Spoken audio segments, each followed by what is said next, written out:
You said I remember you mentioned you have like a remote team, Yeah, uh, right? So, and you guys meet 4 times a year, right? yeah, Like in person, yeah. yeah. What are the challenges and advantages of managing a remote team? Um, yeah, I mean, it's the same challenge across the board because it's basically what do you not get in a remote team that you do get in an office. That's kind of what the question is and the challenges. Right. And there's pretty much is one thing that you don't get, then that is kind of informal communication or sharing of information. Um, you have to be a little bit more deliberate about communication. And I mean, it's easy to set up meetings and have conversations and about certain topics, but it's like things don't come up as much. So you just have to have measures in place for that. Yeah, we have some like locked into some of the meetings. We have these sections that are more for just like general talk, and then people will kind of just say the things that they don't think are important enough to set up a meeting, and or just like general chit chat. And yeah, so that's one of the challenges that I think it's good to have to pay attention to. And then on the personal level for people, maybe, yeah, I mean, finding a good work-life balance and things like that can be an adjustment. I mean, I've been working remotely for so long now that it's not, I mean, this is life, but for someone who's in that transition, there's a lot of material out there to help with that, and people just have very different personality types. Like, I always work from home, but some people prefer going to a co-working space, or yeah, to Yeah. have a community. Yeah. And Cool. then benefits, I mean, there's just like endless. They spend a good chunk of their life commuting, and also, just that feeling that part of your job is done by just showing up. Yeah, not commuting is one of the biggest ones.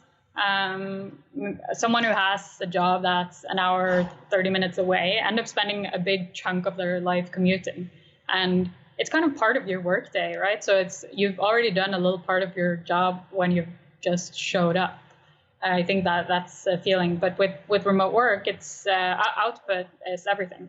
And that's good for both the worker and the company, unless it's someone who's a complete slacker who's able to get away with doing nothing in an in-person office setting. But you can't really get away with that in a remote company because output is everything, and which means that you can be good at structuring your days and not and feel comfortable about your amount of work more so. And for the company, it's obviously beneficial if people are more productive, and that's one of the things, like one of the frequent statistics that come out is like an increased productivity rate when people are able to work remotely.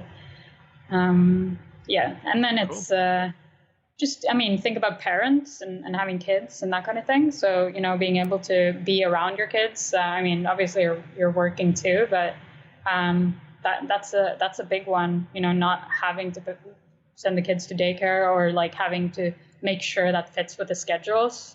Your schedule can be, whatever suits you, and yeah.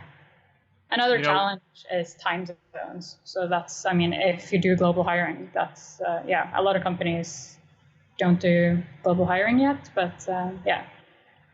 we were brainstorming in the house the other day. We were talking about a business idea where, like a 12-month, country to country, like like what's that company where they take you as a, I don't remember the name of the company, but they take you remote, they take you to different places every month. Remote Uh, year. Remote Yeah. here, yeah, yeah. It's a So we friend of were mine, thinking, yeah, is one it? of the founders there. Yeah. Yeah, yeah, nice. We were talking about like that, but for like parents with kids, so the daycare and same schedule for 12 Yeah. countries. Like young parents, they go around and they have like their kids enrolled in this one month, and then they go to the next one, and the kids just continues from there.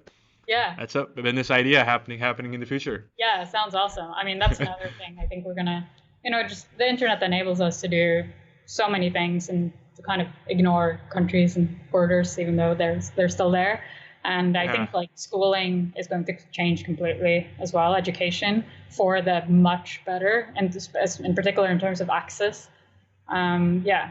So, it's crazy. I imagine, yeah, there are a lot of English speaking regions in the world where they do have access to internet, but they don't have good schools. I mean, which would be an actual first step to improve. It's just about enabling parents and